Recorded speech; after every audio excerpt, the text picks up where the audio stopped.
Thank you so much for being here. Well, thank you so much, Bailey, for having me. It's really an honor to share.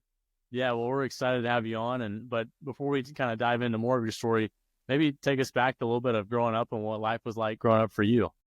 Yeah. Thanks for that question. Growing up for me was the word separate. My parents were divorced when I was 2, so I never knew them together. And so I know how important family is, but that is a part of my story that I'd love to encourage other people because I know that's a big thing. So growing up for me was Monday through Friday at mom's and every other Saturday and Sunday at dad's.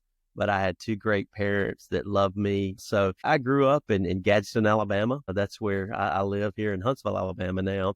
So I grew up playing sports, doing my thing, then was involved in high school in the student government. I liked that. That was kind of cool. And played baseball, ended up going to Jacksonville State University to walk on and play baseball for a couple of years there, and then got into music and eventually graduated and moved on to work a corporate job after I hung up my guitar and got married and went through it. So, I really had a good childhood. I was a little bit of a heathen. I don't mind saying that. Looking back now, so there's a lot of things that I'm not proud of, but I had 2 parents that loved me and never allowed me to pit them against each other. So that's kind of a unique part of my story, I think, because you have a lot of divorced parents and that's a really strained relationship, and we're just dumb, immature young kids and we just want what we want. So if we have to go ask mom and let her say no, and then go ask dad and him say yes, and then tell mom that dad said yes, we do that as young kids, and that's not healthy. But my parents saw through that, and they were always a team, although they weren't together. So that's probably the most distinguishing factor of my childhood. Yeah, you're a man of many talents. But going into that maybe a little bit, were they living in the same area, or did you have to travel to in the midst of all that?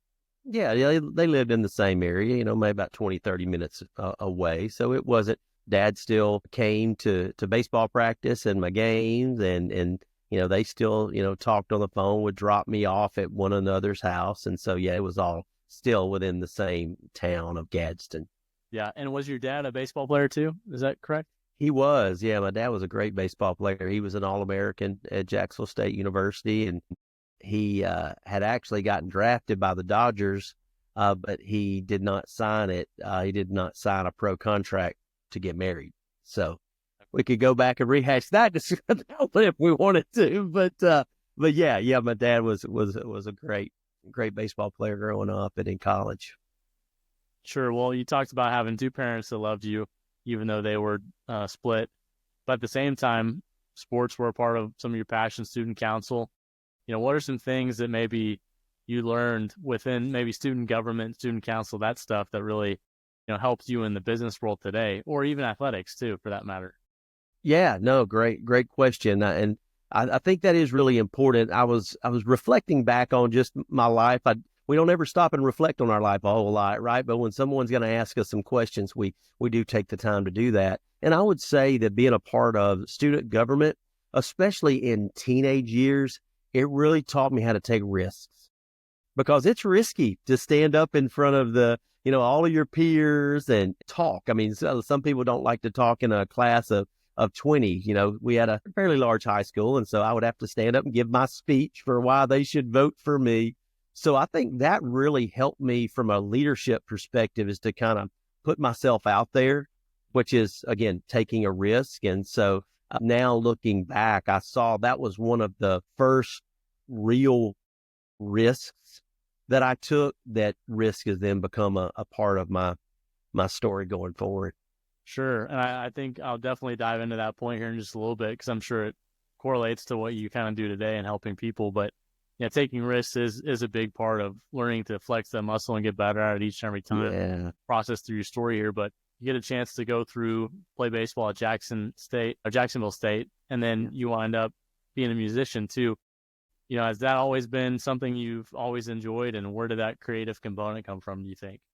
Yeah. Great question. The creativity definitely came from my mom. The singing came from my mom. My dad would admit that. she was always a singer. She was always singing in the car. They would have friends over and end up breaking out into, sing along around something. So I did have a gift of singing, and I would sing, to impress girls in high school or whatever.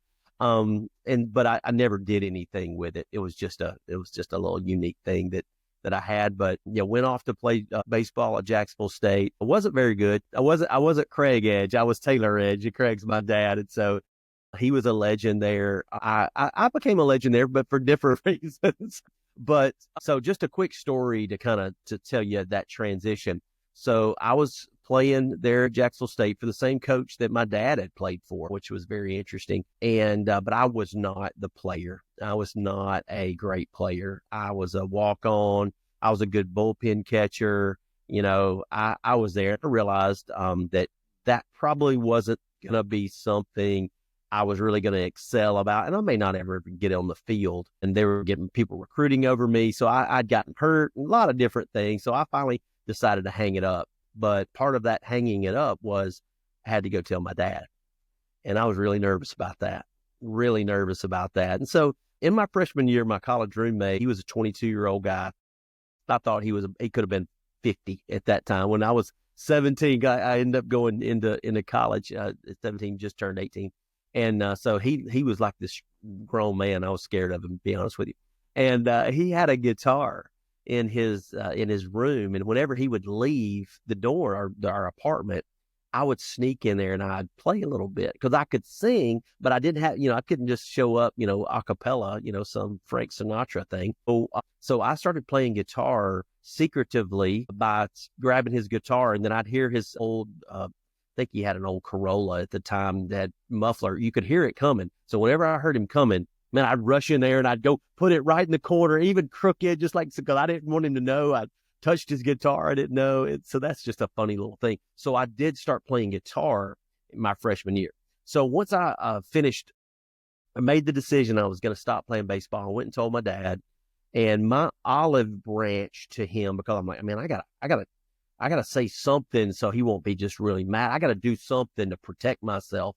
So I used money. I said, okay, Dad, here's, I told him the whole thing. I said, but, before you go crazy, I said, you don't have to pay for anything, because my parents, were paying for school and money in the apartment. They were really paying for my thing. I said, okay, you won't have to pay a dime. If you'll just pay my tuition, which back then was next to nothing, I'll cover everything else.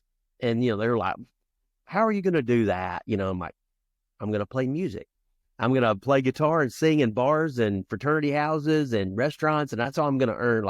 And I always tell the story this way. I'm not exactly sure if this was how it went, but right when I told him that, I kind of had to lean back because I didn't know if there was going to be a right hook coming around anytime soon. But I say that jokingly, but that's how absurd, my dad thought it was. And he probably had some reason to believe that at the time, but I did it. So I stopped playing baseball, and I got a few gigs playing, and ended up putting my way through college, singing in bars and restaurants and a solo one-man act. And my music just grew, as you do things, you grow. And I got really good at it, and I made a lot of money, and I made so much money, and I was so good at it. I ended up graduating college, but I didn't go get what I would say a real job right out of college. I kept playing music because that seemed like a pretty good lifestyle. Wake up at 10 and lay by the pool till 2 and go take a shower and pack up the stuff and leave at 5 and come home at 2. That's what I was doing. So, hey, that's pretty good for a college graduate. I wouldn't tell my son to do that now, but you know what? That's what I thought at the time. That's how I got into music. So at that point, were you thinking of playing professionally, like as a career long term? I was riding it out. I was going to keep doing it, but also at that time, a girlfriend I had been dating for 3 years. She was already working a professional job, and I'd moved up to Huntsville to be around her. Our schedules didn't match. And so I liked doing it, but I liked her more. And so I figured if this thing's going to go anywhere, I've got to change course. And so I decided to hang it up and like I say, get a 9-to-5 job. And so that's what ended the music. I still play now, but that's what ended up the professional side. Yeah, it sounded like you were pretty good, but when you decided to pivot, what did you pivot into for work? And Yeah, so I graduate. Yeah. Thanks for asking that. So I graduated with computer information systems degree, and so there was a large technology company in Huntsville called Intergraph at the time. That's where my wife worked, and so we had some friends around her work, and we had some other college friends and family friends that had worked there, and so I ended up giving an opportunity to go and work in technology. So I was a help desk. I was an IT help desk guy right out, and so I had a great opportunity, and I was fortunate to have relationships that gave me a shot. And then so I started up with Intergraph Corporation in, gosh, 1996, I guess it was, and started just on a call desk and went from there. now, was that something you enjoyed doing at the time, or was it something you knew there was a long-term goal within what you're doing? Yeah, I didn't really know. Be honest with you, man. I was 23 years old. I'd kind of figured it out. I'm a figure it out guy. I've listened to some of your podcasts and your guests. First of all, just let me just say, I just really love your podcast. I love the guests that you have. I love the questions that you ask. And so I really relate to a lot of them too, that they're much more successful and important than I am. But I really do relate to some of those guys. And I think maybe I heard Matt Holliday. Was that Matt Holliday and his wife? Did you have on your podcast? Yeah. And one of the things I really appreciate and identify with them is you just figure it out. I was 23 and I was figuring it out. I was playing music, trying to pay rent and a car payment and insurance and take my girlfriend out to eat, and you just figure it out. And so I think at 23, even working at Intergraph, I didn't have any long-term vision or goals, or I was just figuring it out, showing up at work and fiddling around with technology. I did like technology. So that kept me interested. So yeah, I would like to say that I had it all figured out. I knew I saw this path of growth and climbing the corporate ladder, but at that time I didn't. I was just trying to earn some money, get stable so we could get married and have a normal life, right? The American dream or whatever that is, and just, do what I thought I was supposed to do. Yeah. Would you say you've always been? I would. I would. Yeah. Yeah. I have always been a hard worker. I remember this story. I was in fifth grade and I was playing Little League Baseball, and my parents were divorced, of course. And it was in the summer, and the coolest guy in fifth grade, his name's Chad Johnson. So Chad, I haven't talked to him since elementary school. Maybe he'll watch this, and this is a proud moment for him, maybe. So Chad Johnson asked me to go to the beach with him. Now, when you got asked by your friend to go to the beach, that's a big deal, right? Especially Chad Johnson. Okay. So Chad Johnson, coolest kid that could, like, yeah. And so I asked my mom, and I said, "Hey, Mom, can I go to the beach with Chad Johnson?" And she said, "Well, don't you have a baseball games this weekend?" I was playing Little League. And I said, "Yeah, yeah." But I mean, there's a lot of people on the team, I mean, we're not just none. Like, I'm giving her the spiel. And then she says the dreaded words, "Well, you're probably going to need to call your dad." And I was like, okay. So I put on my best pitch. I'm on the phone, and it's in the kitchen. I got the curly thing and the phone on the wall, and I'm calling dad, and I tell him I build everything up. I make sure he knows, hey, this is Chad Johnson. This just isn't anybody. And I tell him, and he says the same thing. He's like, don't you have games this weekend? And I said, "Yes, sir. Yes, sir, I do." He's like, "Well, did you commit to play on that team?" I'm like, "Well, yeah, but and he's like, "Well, you made a commitment to that team. And if you made that commitment, that's what you're doing." And I'm like, "But Dad, Chad Johnson, Panama City." Like, and I'm crying, Bailey. I am crying, fifth grade, begging him. And he's like, "Son, you made a commitment to be on that team. I think we're know where you're going to be on Saturday." And I won't ever forget that. I mean, obviously I can tell that story now at 51 years old. And that was at whatever, I don't even know, I was, you know, 10 years old at the time. And I remember that. And that's commitment. So I think part of hard work is commitment. I've never seen anybody that was committed to something that just went through the motions, right? If you're going through the motion, you're not committed. So my dad taught me commitment in that little lesson. That may seem, funny. It is a funny story and something insignificant, but I never forgot that. So I think commitment leads to hard work. And so I was a hard worker. I mean, I sloughed off my fair share when I was in high school and early college. Again, I told you I was a little bit of a knucklehead. And so I wish I could say I was always committed, but man, commitment certainly has stuck with me. And now. Yeah, and it is a very significant story because obviously it had an impact on you, and that played a role throughout your life, even to this day. Yeah. And I think to get to the level, whether it's a walk-on or not, to get to that level playing college athletics, the level of commitment you had within, playing, music and singing, Yeah. doing that for as long as you had, but then also, we'll tie that into your work, but you were doing a good job where you were committed to it. How did you get different opportunities, and maybe talk a little bit about how you eventually had your own business? Yeah. Let me ask a clarifying question on that. So as far as different opportunities, what type of opportunities were you specifically referencing? Yeah, from the time you started in business, how did you ultimately get a chance to have your own business? Yeah, yeah, okay. Yeah, thank you. So I will say it was hard work. I was committed to the company, and I was interested.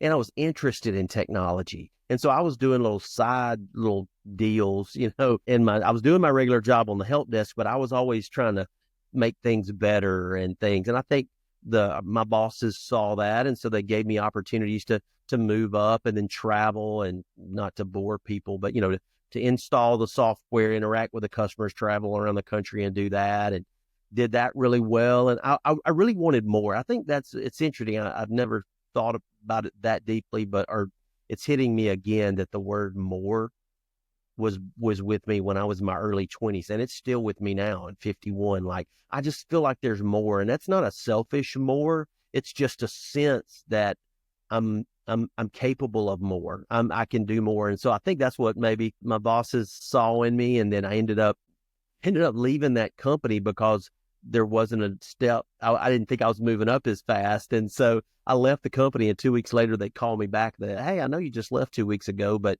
would you be interested in moving to Belgium? And I was like, maybe. Couldn't you have told me this 2 weeks ago? Like, I have not changed who I am in 2 weeks, but it does kind of show you a little bit that they did think of me enough. And so ended up going back. I had to tell my friend that hired me, I said, hey, buddy, I know I've been here 2 weeks, but they're going to move me to Belgium, and my wife and I are going to take that. So we ended up going there, and that goes in with the risk thing. And so I did move up, came back from Belgium after a year and a half. I was a project manager for a countrywide project over there, and it was really exciting. And again, I'm at this point, it's 1998, so I'm 20. What is that? 25 years old.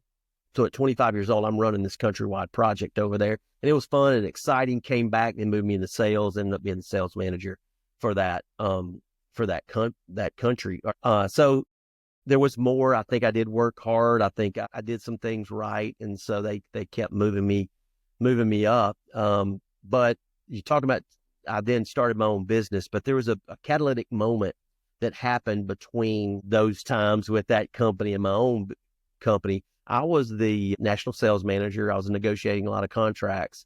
And right during that time, I had a really change in values, that we had a miracle happen in our life. I was baptized at 8 years old, College Heights Baptist Church in Gadsden, Alabama. I'd been to Vacation Bible School that week. I went on Sunday, thought the preacher was talking to me at whatever you can think at 8 years old, and went down up front for all my old friends, the old Baptist friends. You go out the front, you fill out this little clipboard with your name and all this stuff on it. And then I was baptized. And, for all intents and purposes, I thought, okay, I'm a Christian now, but what I thought was I got my get out of hell free card. So whenever I die and go to heaven, then, or I'll go to heaven. Whenever I die, I'll go to heaven because I've got my metaphorical get out of hell free card now because I've done this thing. And so, for the next 20 years, I lived for myself. Like I say, going to Belgium and doing that, I was making a lot of money. I was had a beautiful wife. We had a beautiful life. I thought I was crushing it. Thought I was really, man, I am the best thing since sliced bread. Look at what I can do. And that's who I was. I'm just being honest with you, who I was. And then at 28, we had a situation with pregnancy and infertility that was that I couldn't control anymore. A miracle happened in our life, and that was when at 28 I said there must be something to this Jesus thing.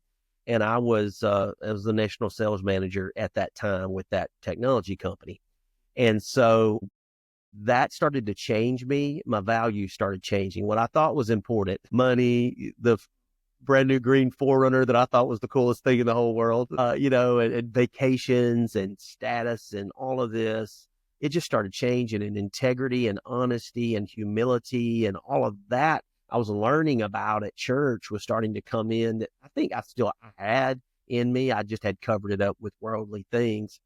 And then my values started changing. That's what I would say. And then what in my opinion, again, I'm not, that company wasn't doing anything illegal or anything, but it was just not the way I thought business needed to go. I didn't think that's the way, that discussions needed to go. I didn't know that's how customers need to be treated. I just had a difference of opinion. Let's just put it that way. And I said, you know what? I think I can run a company. I think I can run a business on these values I'm learning, because they feel a lot better and they make me feel better. And I think they communicate value and love to other people, the stuff that I'm learning about that really aligns with who I want to be. I think you can run a company. I don't think you have to be this way. And I decided to do it, and it was the craziest thing I ever did. I guess some people would say it's the craziest thing I ever did, because at that time we had a 2-year-old, my wife was pregnant, and we were just selling our house, and we had just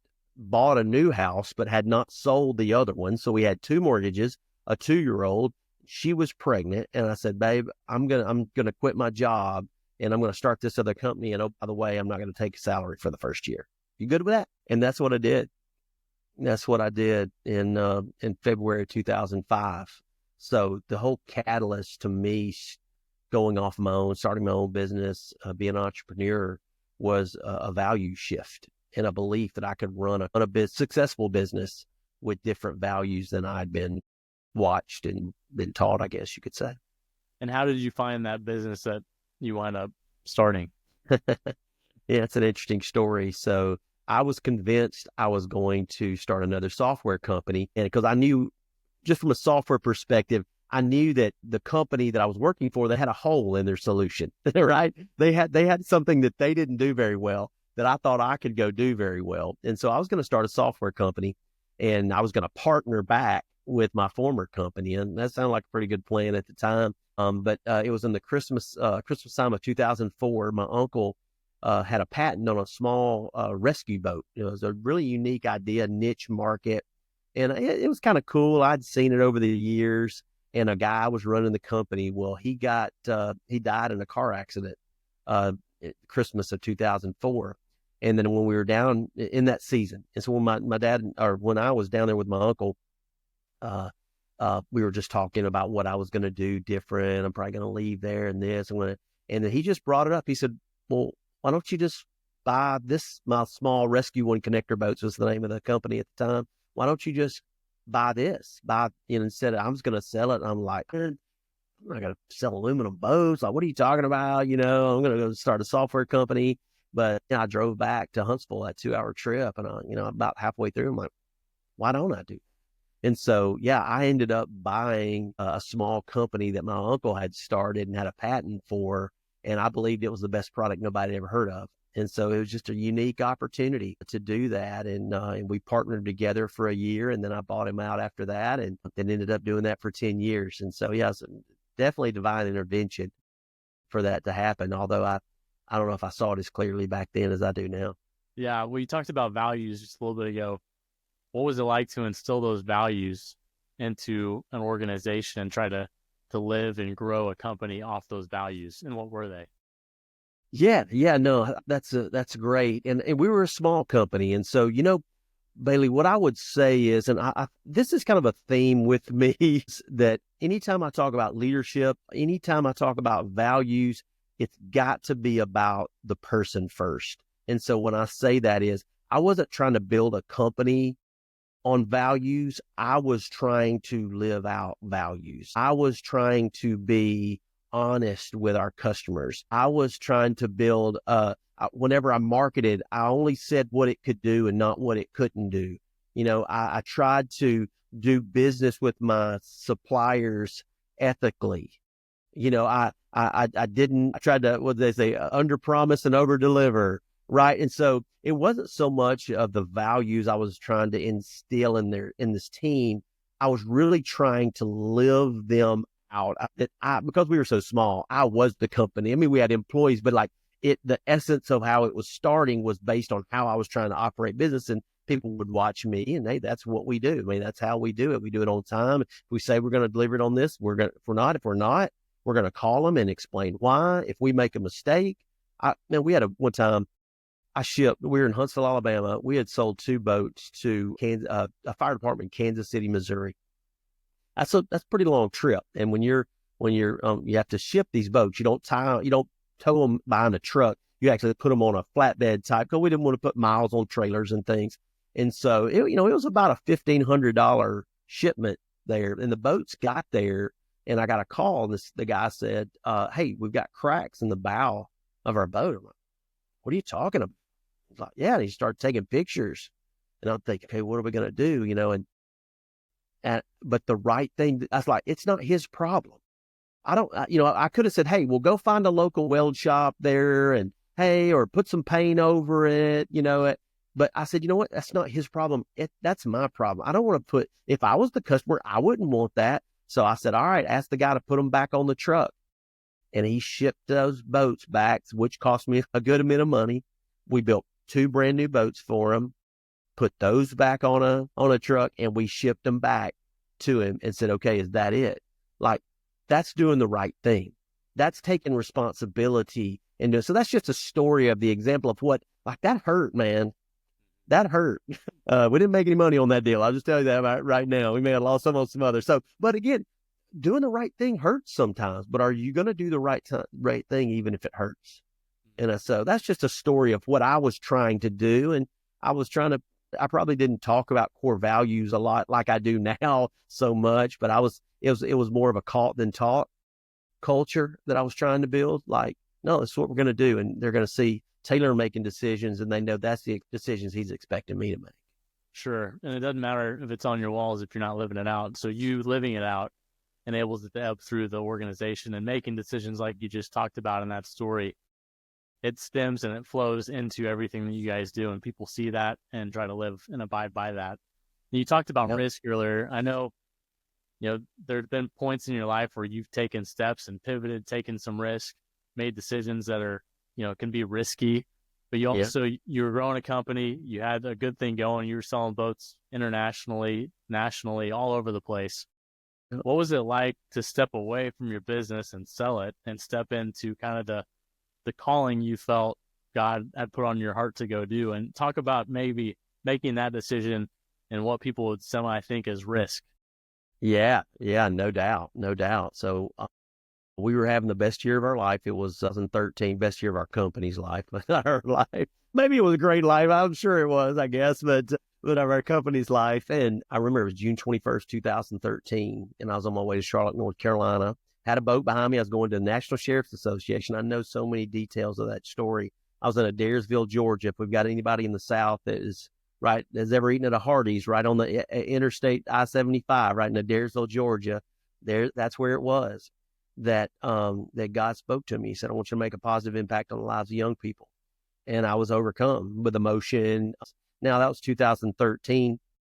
And so I'd started my spiritual journey in 2005, so just I normally don't do math in public, but that's 8 years, I think. And so, that was 8 years into a journey, into a growth journey. And I just felt God speak, and I was like, wow, it's amazing. I was reading a book at the time called The Call. I highly recommend that book. It's phenomenal if you're trying to discern if God's putting a calling on your life and what calling is and what calling isn't. I think that was really helpful at the time. So I was reading that book, but I wrestled with it for 2 months. I came back from that trade show, I on the high, but okay, I got employees, I got a house payment, I got a business I'm trying to run.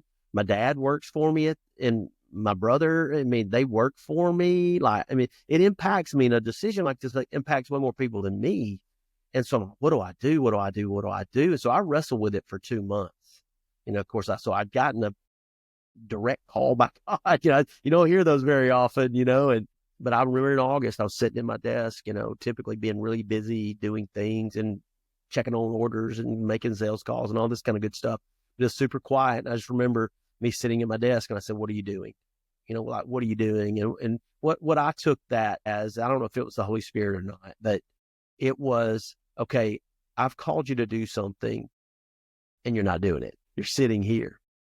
And I just said, okay, what are you doing? I can't do this. And so that day I made the decision that I was just going to sell the business. And so had a false start. I had somebody that was about to fly down and sign a letter of intent, called me on, was going to be down on Monday, called me on a Friday and backed out. But I was convinced that this was what I was supposed to do. About 2 weeks later, somebody told me one of my banking friends said he knew someone that was looking to diversify their companies and might be interested, gave me his number. I texted him a number and he said, okay. Now, that's not good business M&A advice out there, okay? So if you're a young M&A guy, don't sell your company over a text message with a number. Okay? Don't do that. It's probably you're probably not getting enough for it. But that was, again, I think another divine intervention thing. I said, okay. And by December 31st of that year, I was done. I gave him the keys and I started showing up at a high school football field in Madison, Alabama, Bob Jones High School, just trying to be around young people. God told me to make a positive impact on the lives of young people. So I figured you needed to be around them to impact them. So that's what I did, and to your point, you're about the risk, a lot of friends said, like, what are you doing? They thought it was very irresponsible. They thought it was very dumb, right? Going off some of the most profitable years. Our outwardly, worldly, our life was incredibly, materialistically good, even spiritually. I was really growing, but I think that just speaks to obedience. Obedience it's got a whole different set of criteria than the world does. And so I think they thought it was risky, but I just thought it was too risky not to. I think it's risky. I think people always talk about, I heard this at a church service last week.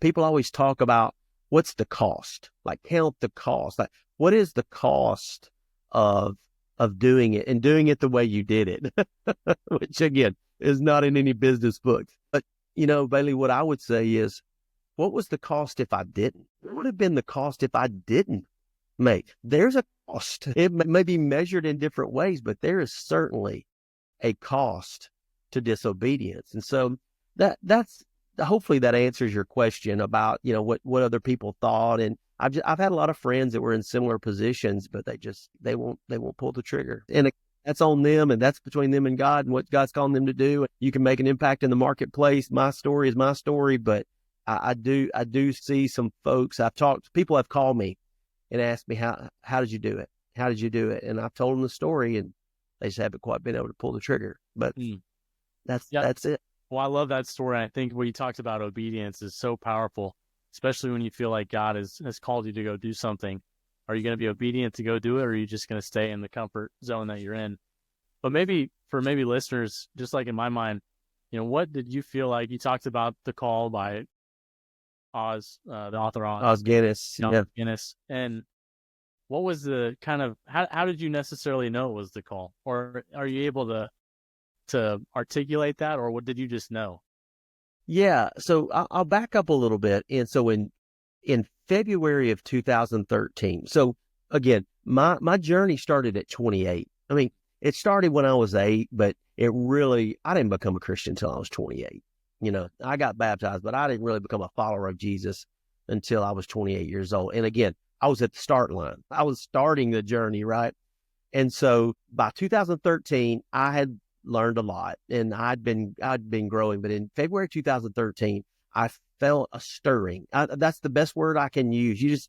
I'm listening. Let's say you're listening to a sermon about maybe the loaves and fish. I mean, it's a miraculous story, but it's not a big emotional story. But maybe the pastor was teaching on that day, and I was just in tears. Just I'm a mess over there. Like, what are you doing? Like, this isn't a tearjerker of a sermon here. But again, I had emotion in me that was coming out in odd ways, and so that was starting to happen. And that's when my associate pastor, when I came and talked to him about it, he gave me a book. And I'm not proud of this either, but man, do anything except give me a book. Like I wasn't a reader back then. I'm an avid reader now, a voracious reader now, but back then I was not a reader. And I'm like, can you just tell me like, what's the secret in this thing? And I'll move off and I'll do it. Cause I'm an executor, man. If you'll tell me, I'll execute. He's like, I'm just telling you. So I was like, okay. And a word that I would love to share with people too is desperation. When you're desperate, you'll do things that you normally won't do. So I was desperate.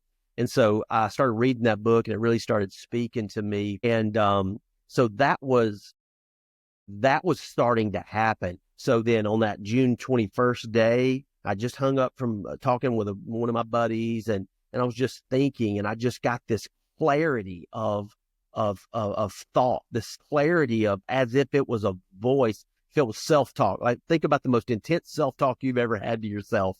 That's what it was. And again, the emotion came back, right? It wasn't just some, that's interesting.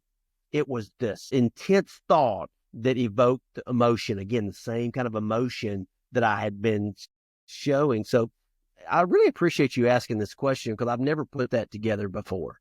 Yeah. I've never put it together about how do you discern a calling, but that was my process. That was what God, I appear, was using me. And then he let me wrestle with it. And then you wrestle. I think you got to wrestle. Jordan Peterson, I think, just wrote a book called Wrestling with God. Amazing. If you have an opportunity to listen to a podcast where he's talking about that book, it's fantastic. But I love the wrestling. I had to wrestle with it for 2 months. But then, so I'm saying, don't just go do an emotional leap of faith, right? Wrestle with it, and you'll know. Wrestle with it, you'll know. And I wrestled with it, and I knew. Yeah, I love that too. But maybe talk as well on the second part of it when I think of your story of making that decision is obedience. Because maybe sometimes people feel like they can hear the voice of God and they can process through that and wrestle with it and they know what to do. But what Yeah. about making the decision to actually go, to execute, to walk forward in faith? Because here you are in your company, you've got this good thing going on. You just talked about all the good things that were going on in your life with your family, your relationships, your work, business is going really well. You're making money. Yeah. Yeah. Because I would assume that when you step into this leap of faith, it's tough to know, like, how am I going to make as much money as I could have made in my business? What am I going to do here? How am I going to be able to provide for my family? Things like that. What did it look like just as you kind of wrestled through that and just maybe taking that step, for maybe people that are processing something like this in their own life right now? Yeah. Yeah. So I'll just be very transparent and honest about our situation. We had made some good decisions. The Belgium decision, starting my own company decision. We were safe. We were very financially strong in our marriage when we started out. So we had made some good decisions. So we had saved, we had 401ks. And so I'm going to speak, that's part of it too. That's a practical piece of it. We weren't living paycheck to paycheck. And even though, the company was doing good, we didn't have a yacht over here and this and all, we weren't living extravagantly, but we were living comfortably. And so just from a practical perspective, that we had done some preparation. What I now see is God's blessing, providing for us to give us some confidence to do that. So I'll say that. And then the other thing was, I said, you know what? And I'll be clear about this too. A lot of people, when they say they sell their company, they sell it for 7 figures or 8 or 9 or what. I sold mine for 6. Okay. So I wasn't some like multi-millionaire because I sold this thing and like I sold it, but I'm like, okay, I sold over a text message. But I figured, I'm like, okay, there's enough net proceeds that I can figure it out. And if this doesn't work out, like I just said, I'll go figure it out. I will. So I knew that would give me enough cushion that I could just go serve. I could just we could still pay our house payment. We could, I could still be a security for my wife and my family until I figured it out. And I figured if I just fell on my face, I'd just go, I know how to restart, and I know God's with me. And so he'll show me what I should have done or should do now. Right. Because he may have just needed me to be obedient for a year. But so far, 11 years into it, he's still asking me to be obedient. So I think that's what I would say is the answer to that question, Bailey. I hope that better articulates. Surely. Well, I think it goes back to hard work beforehand, making wise decisions like you talked about. But the 2 words that come to my mind when you're talking about that is just having wisdom and discernment. And I'm sure throughout the process, obviously you're talking to God, praying about things, but he gives you wisdom and discernment to make some decisions that enable you to do those things. And obviously you talked about it. Now it's been 11 plus years. Yeah. What has it been like, and how did Season Builder come about? And tell us a little bit about Season Builder. Yeah, yeah, great. So, that fall of 2013 just started showing up at a high school football field. I ended up doing that, getting connected with football, baseball, men's and basketball. So I was serving in a local high school, and I ended up becoming a high school coach. I became a golf coach. I wanted to get around a smaller number of young people, and that was cool. And then, but I knew being a head coach, too much authority when you're trying to really be a friend and try to be a mentor, to really let them open up and be vulnerable so you can really coach their heart. It's hard to do that as a head coach. And so I knew head coaching wasn't it. And I had the opportunity to go be a character coach for the University of Alabama, University of Alabama, Huntsville, Alabama, for the men's and women's basketball program. And so I got to go be what I was feeling called to be, that trusted outside voice, that pressure relief valve, that guide, that mentor. I got to be that for a team, but I didn't have to be the head coach. I didn't have to have the authority that would stand in the way. So that was fantastic. Did that for 2018, 19, and 20, and then 2020, the pandemic, right? And so at that point, I had been in ministry and doing this for 7 years. Remember I mentioned earlier in the conversation about this more? I think better is another word that comes to my life. How can I do this better? How can I do more? How can I do more what I've been given? But also, how can I do it better? So it started stirring to me during the pandemic. How can you be a better mentor? You're having a lot of coffee. You're making people feel better, but are you really igniting transformation in their life? And I had to, assess myself and say, no, I didn't really see a lot of change. I saw a lot of great relationships, but I didn't see any radical change. I'm like, okay, well, I need to do something better. And so that's when I said, hey, I need structure. I need something to really lead them on a path of transformation on all the things that I'd learned over my life, but specifically over those last 7 years. And so I ended up writing a personal growth and mentoring, coaching, discipleship program called Season Builder. Started trying it on a few of the guys on the basketball team and started making a big difference. In 2021, I formed a 501c3 and launched it as a foundation. And now this Season Builder is a thing. And we're doing it all over the country and have some influence in some other countries as well. Absolutely. Yeah. And it's making an impact everywhere you are. But I've heard you touch on a few core principles throughout that. First, I'd love to talk to you a little bit about just maybe the idea of belief and how important that is. Yeah. Well, there's two types of beliefs, I think. There's what I would call a mind belief and a heart belief.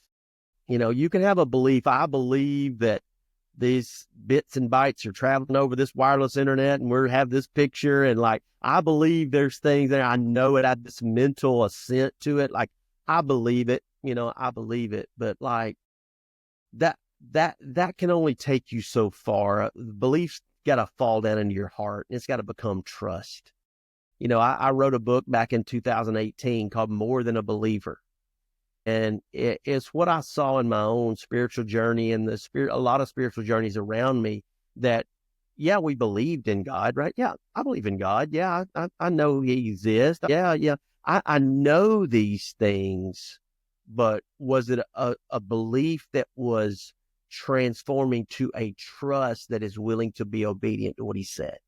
So what I say is there's a big difference between a believer in Jesus and a follower of Jesus. And that's the difference in belief and then this trust-based belief that really helps someone become obedient and start to follow their convictions and their values and the Bible and things. And so I think belief is huge. And obviously believing in yourself, it's transforming these mental ideas into something that becomes a part of who you are. And it drives what you do when it costs something, when it's hard, when it doesn't seem possible, when it doesn't make sense. There's a belief, there's a trust in that. And so I think when you say the word belief, that's what comes to my mind, that it's moving from the mind to the heart. Sure. And maybe how do you go about trying to help people actually apply that, going from the head to the heart? Yeah, it's tough. It's tough. I'm writing another book. I'm trying to write another book. That's not going so well, but I'm trying to write another book about identity. And God's really been teaching me a lot of things about identity over the last year, about who we are, how we're designed. I call it defined, designed, and developed. And when you talk about a defined identity, that you're forgiven, that you're loved, that you're accepted and approved. And like, the Bible says all of these things. And again, I just said, it, but you don't trust it. Like, I know I'm loved. Like, well, I don't think you do. Yeah, I know God forgave me. I don't know if you do. And so I'm really digging into this, what you just said about creating this heart belief. And what I've learned in my own life is I realized I had a mind belief about my identity. And I needed to get that soaked in. I needed to get it saturated. So just from a practical perspective, I came up with the core values of defined identity, I guess you could say, forgiven, loved, accepted, and approved. I'm a masterpiece. I'm empowered by the Holy Spirit. I'm secure. I'm chosen. I'm adopted as the son of the King, and I'm new. Flames can. And so when I studied the Bible and I thought that's who God says I am, I had to rep it. You're a basketball guy. Did y'all ever did y'all just shoot 2 free throws and go, all right, y'all got it. Right? Definitely. Yeah. You repped it. You repped it. And right when you thought you had it, you repped it some more. And so I think it's really easy for people to see reps like basketball, free throws, or maybe curls to make your biceps bigger. But they don't necessarily think about reps when it comes to your heart, when it comes to your mind. And so what I'm still doing. I mean, I've been doing it 9 months now. I will sit in my quiet time, in my prayer time, and I'll say, Lord, I know I'm forgiven. I'm forgiven and free. You paid a price for that.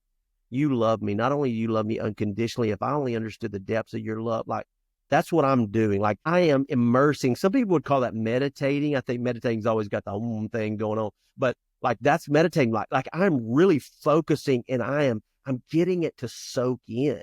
And so again, that seems a little woo-woo maybe sometimes, but if you just think about it, all it is reps. It's getting it inside. It's getting muscle memory, just like a free throw. And so that's what it takes. It takes what it takes. I can't, I wish I could give you a shortcut. I wish I could give people, the exact way to do it. And 2 days from now, you'll have it, but it just takes consistent, intentional reps to get it soaked into your heart. Yeah, that's well said. And I love you talk about consistent reps every single day to get better at those things. And it soaks into your body. And the belief comes from that because you're doing it every single day. What do you feel like holds people back the most? Oh, yeah, that's a great question. Putting you on the spot. No, I thank you so much for putting me on the spot, because a lot of things go through my mind. Because you know what I really think it is? Okay, first of all, sometimes they don't know. So for young people that I work with, a lot of it is they don't know what they don't know. Like, I start sharing about this defined, designed, developed identity. They've heard the word identity, but it's kind of like, yeah, I know. Yeah, my identity's in Christ. And so I love asking this. When I say, well, is your identity in Christ? They go, oh, yeah. I'm like, well, what does that mean?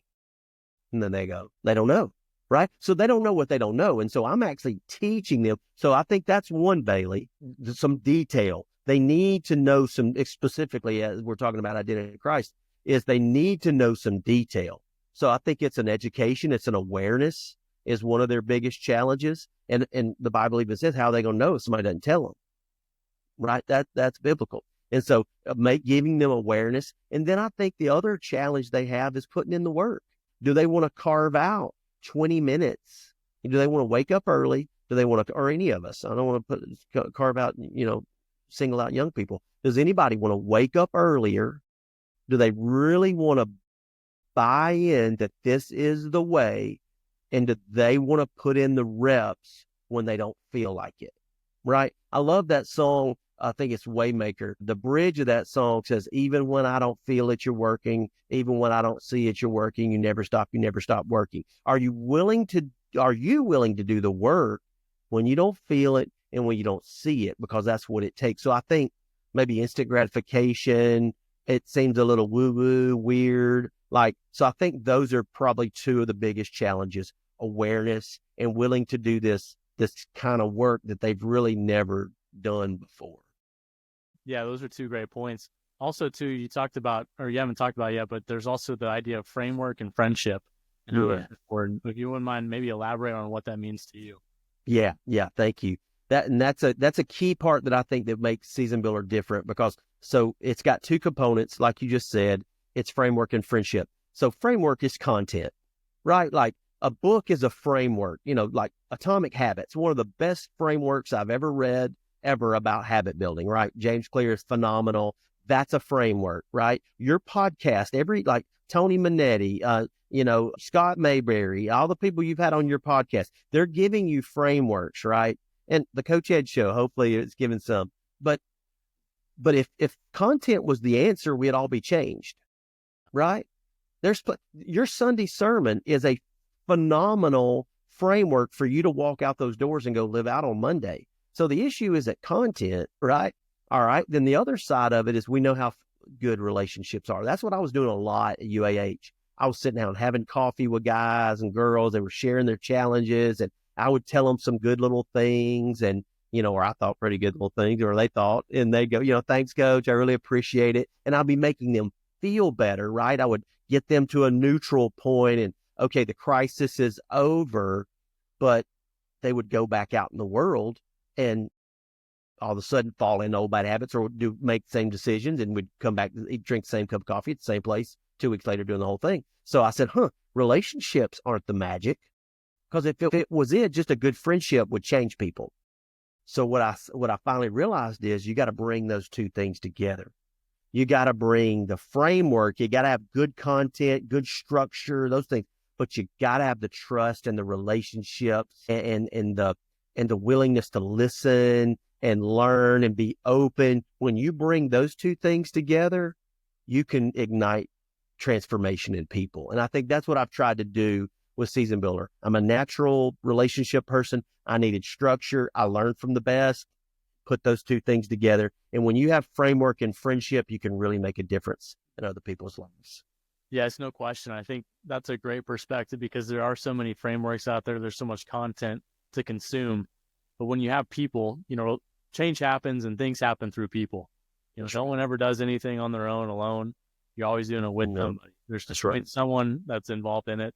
And so the relationship and those components are so important. And kind of diving into relationships, I'd love for you to just share, as you've just kind of shared your story and your process, what has it meant to be a good husband and father? What has it meant to me? What has it meant to them? What does it mean to you to be a good husband? If you don't have that, it doesn't matter. It doesn't matter what young man on the basketball team I'm impacting. If I'm not impacting my home, I'm chasing the wrong things. When God called me to make a positive impact on the lives of young people back on that day, I said, you know what? I got two young people in my house. I had an 8-year-old and an 11-year-old. I think that was an interesting call to make a difference in their lives. And so I knew that was the first call. And shout out to my wife, Mindy. I say this all the time, that Jesus and God is my heavenly Father, but man, my Savior, but she was my earthly Savior. If it wasn't for her, I would not be where I am right now. It's just facts. I mean, you can't dispute it. So my relationship, what she has poured into me, and the patience and the trust, I mean, she's modeled my own core values to me. When I was crazy and going to sell the house and quit the job and not have an income, she's like, all right, if you think that's what we need to do, then all right, I'm with you. Who does that? Right? I mean, she is just incredible. So, supporting her in what she does and who she is and building her up and apologizing more than I probably do. I need to be apologizing and saying I'm sorry more. And just, Stuart and Austin, though, my sons, and Mindy, my wife, that's where it's got to start, because it doesn't matter. It doesn't matter what you do out there. If you don't do it in here, kind of chasing the wind. Yeah, that's well said. Well, I wish we had more time, but in order to honor your time, love to wind it down here. Got a little fire round. So I'll say a word. Okay. You can finish with a word or sentence, however you feel led. Okay. Stewardship means taking responsibility for what you've been given. Favorite vacation spot? Miramar Beach, Florida. Humility means not thinking less of yourself, just thinking of yourself less. Do you have a favorite book besides your own? Burn Your Goals. Awesome. We're done with the fire round. The final two questions I have for you. First, is there a certain piece of best advice that you haven't already shared, and what would it be? Well, from that book, from Burn Your Goals, Jamie Gilbert taught me a principle that everything that happens to you is in your best interest and an opportunity to learn and grow. Like that needs to be, that's how you need to see the world. Like that, everything that happens to you is in your best interest. Don't ask how and don't ask why. You just believe that everything that happens to you is in your best interest and opportunity to learn and grow. That's changed my life. And then the other one was, if you always if you always tell the truth, you never have to remember what you said. If you always tell the truth, you never have to remember what you said. And a good friend of mine, Paul Finley, told me his dad used to tell him that. And I just said, you know what, that's right. I've realized I have experienced the damage of dishonesty and the backtracking and the figuring out. So that's great advice. Yeah, that is great advice. Well, the final question I have for you, this podcast is called Building Excellence. What does building excellence mean to you? Excellence is extremely important. The way that you build excellence to me is consistency and intentionality. I think consistency for sure, but I don't think maybe people realize how much intentionality, when you're intentional, how things start to change. You can be consistent doing the wrong things, but consistent and intentionality creates excellence. And it's excellence to what God's called you to do, not comparing yourself to somebody else. Excellence is personal. People may try to pitch you against everything else, but excellence is personal. Yeah, well, that's awesome. That's a great way to end. Taylor, thank you so much for coming on the show, for sharing your story, a lot of the principles that you've learned from your own life, but also too what you're doing with Season Builder. If people wanted to find out more about you, your podcast, what are the best ways to go about doing that? Yeah, great. Seasonbuilder.org. That's our website. We're on all the socials, X, Facebook, and Instagram at Season Builder. I would love people to check out the Coach Edge app. My name's Taylor Edge. So I've written an app called the Coach Edge app that provides real-time advice and support mental health and also spiritual health. It's on the App Store, Apple App Store. So all those places they can find out more about me. Awesome. Well, Taylor, thank you so much for coming on the podcast. We appreciate it. Man, I'm so honored, Bailey. Thank you so much. It's been a privilege. Yeah.